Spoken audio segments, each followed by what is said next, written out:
Good day mga ka-idol, update tayo sa double header Friday ng inyong PBA na ginanap sa Araneta Coliseum. Sa first game naglaro ang Northport Batanguer kontra sa Blackwater Bossing. Sa score na 106-89 nanalo ang Northport Batanguer at opisyal na nga silang makakapasok sa playoffs. Hindi pa nila alam kung anong number ang kanilang posibleng kunin. Ang kanilang kartada ngayon ay 6 wins and 4 losses at naging best player of the game sa larong ito ay si Joshua Munso na kumana ng 20 points at 4 rebounds, samantalang sinuportahan naman ito ng kanilang import na si Binky Jewis ng 19 points at 20 rebounds. Sina Paul Samar at Chris Rosales ay sumuporta rin para makuha nga ng Northport Batanguer ang ika-6 nilang panalo at inaasahan sa huling laban nila kontra sa Barangay Ginebra ay maipapakita nila ang kanilang totoong kakayahan at meron daw silang i-activate na big man na si Will Navarro. Asahan natin na muling maipapakita at maglalaro na ito bago pa man mag-playoff. Samantala sa second game naman, naglaro ang Rain or Shine Elasto Painters kontra sa Tropang Giga. Sa score na 119-112 ay nanalo nga ang Rain or Shine Elasto Painters na kung saan naging best player of the game ay si Trey Treadwell na kumana ng 25 big points at 24 rebounds or monster rebounds para pangunahan ang Rain or Shine Elasto Painters sa kanilang ika-5 panalo at 5 talo at inaasahan ang huling laban ng Rain or Shine Elasto Painters kontra sa Converge Fiber Xers ay ipapakita pa nila lalo ang kanilang totoong kakayahan. Sa labang ito ay nagkainitan ang Tropang Giga, ang import na si Rondy Hollis Jefferson sa bench ng Rain or Shine Elasto Painters. Samantala, ayon nga sa ating source, si Stanley Pringle, mukhang huling laro niya na sa paparating na linggo sa Barangay Ginebra, San Miguel. Ayon nga mismo sa kanya, malaki ang posibilidad na pakawalan na ng Barangay Ginebra, San Miguel si Stan the Man or Stanley Pringle. Matatandaan, limited minutes na lang ang inilalaro or ibinibigay sa kanya ni Coach Tim Cone, dahilan para maghanap na si Coach Tim Cone ng bago niyang slasher.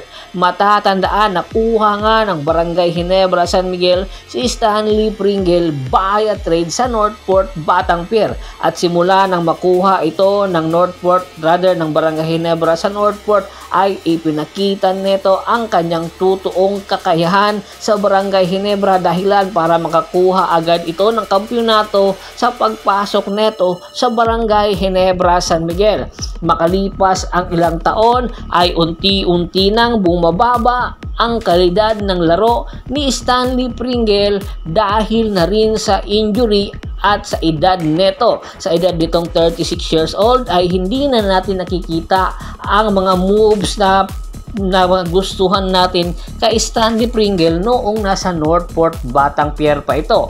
Pawang mga outside shooting na lang ang nakikita natin kay Stanley Pringle. Yung mga step back niya ay hindi na niya na ipapakita ang totoo niyang kakayahan para mapansin ito ng coaching staff na kinakailangan na nila pakawalan si Stanley Pringle. At ayon nga sa ating source, malaki ang posibilidad na ang ipapalit kay Stanley Pringle papunta sa Northport Batanguer ay ang wingman at scorer ng Batanguer na si Alin Bolanadi.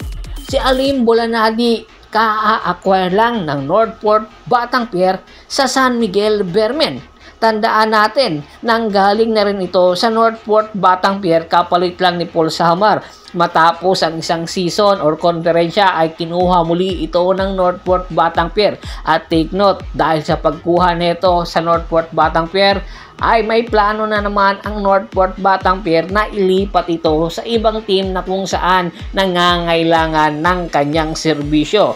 Sa edad ni Stanley Pringle ay malaki ang tsansa na si Alin Bolanadi ang kukuha sa spot neto sa Barangay Ginebra, San Miguel kung maganda ang ipapakita neto sa practice game. Kung maganda ang ipapakita ni Alin Bolinadi ay malaki talaga ang tsansa na magkakaroon ito ng playing time sa Barangay Ginebra, San Miguel at posibleng maiangat nito ang kanyang laro at malaki ang potensyal na magkakaroon din ito ng kampyonato sa Barangay Ginebra, San Miguel. Kaya aabangan natin ang ating hint na ito sa ating source. Si Alin Bolinadi mapupunta na daw sa Barangay Ginebra kapalit si Stanley Pringle. Ang tanong ngayon, panahon na nga ba para pakawalan ito ng Barangay Ginebra? Komento na sa baba ng video at pag-usapan natin yan. Once again, this is Percival Monteron at your service. Don't forget to subscribe